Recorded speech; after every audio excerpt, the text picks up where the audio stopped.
Everybody knows the name of Morgan Freeman by now. An ever-present presence with a calm and soothing voice, Freeman has been the voice of movies for decades now. Through all the fame, he certainly has amassed quite a fortune. In this video, we're giving you a brief rundown of how Morgan Freeman spends his millions. Before we continue, make sure to subscribe to our channel and hit the bell icon for notifications. Let's begin. Morgan Freeman has been an Academy actor for nearly 5 decades now, with Oscar nominations and voiceover work always following. Some of his seminal work includes The Shawshank Redemption, Street Smart, Invictus, and Driving Mrs. Daisy, all of which earned him Oscar nominations. Noted for his deep and soulful voice, Morgan has also had a second career almost as a narrator or voiceover artist for many movies and documentaries throughout the years. Despite the number of his acting roles slightly decreasing these days, he is still ranked as the 7th highest grossing actor in Hollywood. As of the recording of this video, Morgan Freeman is 82 years old and still going strong. He was born on June 1st, 1937 in Memphis. He was the son of a teacher and a barber, so he was always in touch with his working class roots when growing up.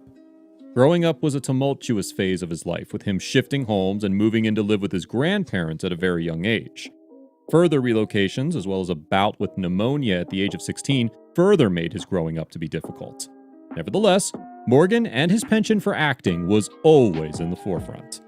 As a mere 9-year-old, he started his acting career in school plays. At the age of 12, he went on to win a statewide drama competition. He even performed in a radio play during those days. His life took another turn here as he opted to enlist in the United States Air Force, then go on to a scholarship-funded drama school. He served as an automatic tracking radar repairman, even rising to the rank of Airman First Class during his time. After 4 years of this detour, he moved to Los Angeles, California to pursue his dream of acting. He took dance lessons in San Francisco, as well as acting lessons from the Pasadena Playhouse. He was still working and doing part-time jobs right now to make ends meet. He got his first breakthrough off-Broadway play in 1966, and went on to star in an all-African-American version of Hello, Dolly in 1968.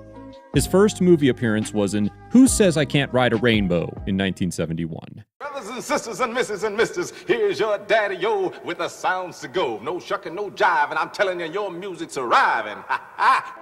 He had by now become a familiar face in America with a handful of TV appearances, the starring role in Coriolanus, as well as being a regular character in a popular kids' show. The late 1980s and early 90s was when Morgan's star truly began to shine. He had an upwards curve in his trajectory and kept rising from here on in. Oscar nominations for his role in Street Smart was just the tip of the iceberg. Perhaps his greatest achievement to date was his role as Red in The Shawshank Redemption, which instantly catapulted him to A-list fame. Get busy living or get busy dying. That's goddamn right. Other major blockbusters such as Deep Impact, Unforgiven, Seven, and Robin Hood were also graced by his presence. After years of getting nominated but not quite winning, 2005 was a big year for Morgan. He finally won the Oscar for Best Supporting Actor in a Motion Picture for his role in Clint Eastwood's $1 Million Baby. And the Oscar goes to Morgan Freeman, $1 Million Baby. This is the first Academy Award and 4th nomination for Morgan Freeman. Apart from great dramatic films, the blockbuster list kept on increasing for Morgan. He starred in the Batman movies, reprising his role as Mr. Fox in all 3, Batman Begins up till The Dark Knight Rises. Overall, some of his highest-grossing movies have earned upwards of $400 million at the box office. Moving on to later life, he has shifted to mainly voice acting roles, lending his voice to various projects and documentaries about the Earth and climate change in the process. The documentary March of the Penguins is arguably a huge hit solely because of the dulcet tones of Mr. Freeman. It was Morgan's deep, hypnotic, and resonant voice which attracted so many to that documentary, and this was where his voiceover work well and truly began. Morgan Freeman's net worth could have been incredibly higher than what it is right now. He lost a lot of his money paying settlement fees to his ex-wife, and currently has a net worth of more than $200 million. He is best known for his acting skills, but has many other tricks and talents up his sleeve. For example, his beekeeping has been keeping him busy for some time now. His 124-acre ranch in Mississippi has become a proper bee sanctuary. He never even wears a bee suit or a hat and still has not been stung yet. Morgan has long been worried about bees and their dying population. Converting his whole mansion to accommodate bees is certainly a worthy and noble cause to sink all your money into. He has imported various beehives from all across the world and has also planted bee-friendly magnolia trees and lavender just to attract more bees. He neither disturbs the beehives, nor does he extract the honey to sell or eat. He purely spends a lot of money, time, and effort to help the bee population. As part of his mission to educate the world about the importance of honeybees for pollination, he keeps on importing beehives. He feeds them sugar water and takes care of them as if they were his own children. Again, we can't stop gushing over this very cute and very responsible hobby that Morgan has adopted. More power to him.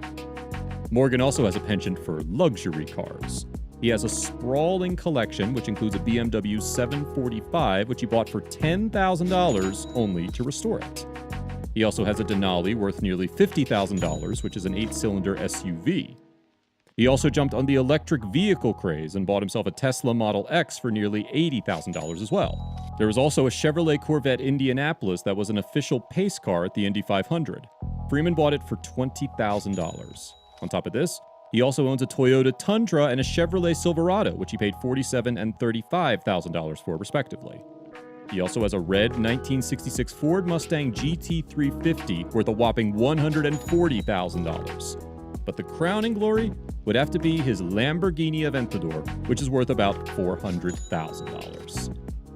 Freeman also has a private pilot license and absolutely loves to fly in the skies. He got his license at the young age of 65. He owns 3 planes that he is now certified to fly on his own. These include a Cessna Citation 501 jet and a Cessna 414 twin-engine prop, as well as an Emavest SJ-30 longer-range private jet. Much like his famous movie, The Bucket List, Morgan is not a man to shy away from things in his old age, but actually is actively trying out newer and crazier things as he ages. Morgan has also been the co-owner of a fine dining restaurant called Madidi that has served customers for nearly 10 years. Madidi was closed in 2012. However, Morgan still owns a blues club called Ground Zero. The club serves famous fried pickles and pulled pork barbecue. The club is a must-see place to visit if one is anywhere near Clarksdale. So to sum it all up, not only has Morgan Freeman enjoyed being one of the most popular and bankable stars in all of Hollywood, but he's also prudent with his money. He has never been too flashy with his earnings and has also taken up various noble causes with his time. I mean, how many millionaires can you think of who would convert whole mansions just for the safety of honeybees? That's a wrap for how Morgan Freeman spends his millions. Which part of his lifestyle surprised you the most? Let us know in the comments below.